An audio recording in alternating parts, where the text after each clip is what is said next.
বিশ্ব কি তিন পরাশক্তির বৃত্ত ভেঙে চতুর্থ এক শক্তির কবজায় চলে যাচ্ছে? যুক্তরাষ্ট্র, চীন আর রাশিয়ার লড়াইয়ের মাঝে নিঃশব্দে বিশ্ব অর্থনীতির নিয়ন্ত্রণ নিয়ে নিয়েছে ইরান। পারস্য উপসাগরের নীল জলরাশি আজ বিশ্ব রাজনীতির নতুন রণক্ষেত্র। কিন্তু কিভাবে একটি দেশ সামরিক অবরোধ আর ড্রোন হামলা দিয়ে বদলে দিচ্ছে গ্লোবাল অর্ডার? এতদিন ধারণা করা হতো বিশ্ব ব্যবস্থা কেবল ওয়াশিংটন, বেইজিং আর মস্কোকে কেন্দ্র করে ঘোরে। কিন্তু ভূ রাজনীতির সেই পুরনো সমীকরণ এখন অচল। সামরিক বা অর্থনৈতিক শক্তিতে বাকিদের সমান না হয়েও ইরান আজ বিশ্ব শক্তির টেবিলে নিজের আসন নিশ্চিত করে নিয়েছে। আর তাদের এই ক্ষমতার মূল উৎস হরমুজ প্রণালী। বিশ্বের মোট জ্বালানি তেল ও প্রাকৃতিক গ্যাসের প্রায় 20% পরিবাহিত হয় এই সরু নৌপথ দিয়ে। ইরান এখন এই পথে বেছে বেছে অবরোধ আর নিয়ন্ত্রণ আরোপ করছে। আমেরিকা ও ইসরায়েলের সামরিক অভিযানের জবাবে ইরানের এই অসমল লড়াই বিশ্ববাজারকে তটস্থ করে রেখেছে।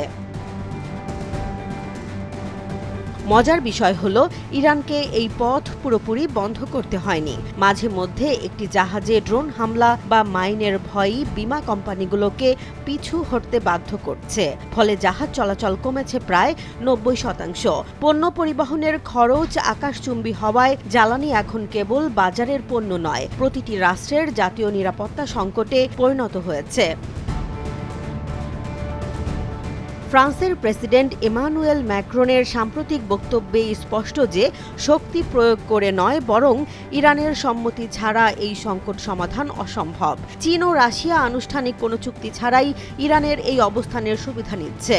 যখন 20% তেলের নিয়ন্ত্রণ ইরানের হাতে আর 11% রাশিয়ার কাছে, তখন পশ্চিমা বিশ্ব কার্যত এক বিশাল জ্বালানি কার্টেলের কাছে জিম্মি হয়ে পড়ছে। এই পরিস্থিতি সবচেয়ে বেশি ঝুঁকিতে ফেলেছে এশীয় দেশগুলোকে। জাপান, ভারত কিংবা বাংলাদেশের মতো দেশগুলো জ্বালানির জন্য সরাসরি এই রুটের ওপর নির্ভরশীল। যুক্তরাষ্ট্র এখন এক মহা সংকটে। হয় তাকে দীর্ঘস্থায়ী রক্তাক্ত যুদ্ধে জড়াতে হবে, নয়তো মেনে নিতে হবে ইরানের এই নতুন একক আধিপত্য। যুদ্ধের দামামা চলুক বা থামুক, হরমুজ প্রণালীর এই কর্তৃত্ব পরিবর্তন বলে দিচ্ছে আগামীর বিশ্ব আর আগের মতো থাকছে না। জেসমিন জাহান, নিউজ ডেস্ক, জনবাণী।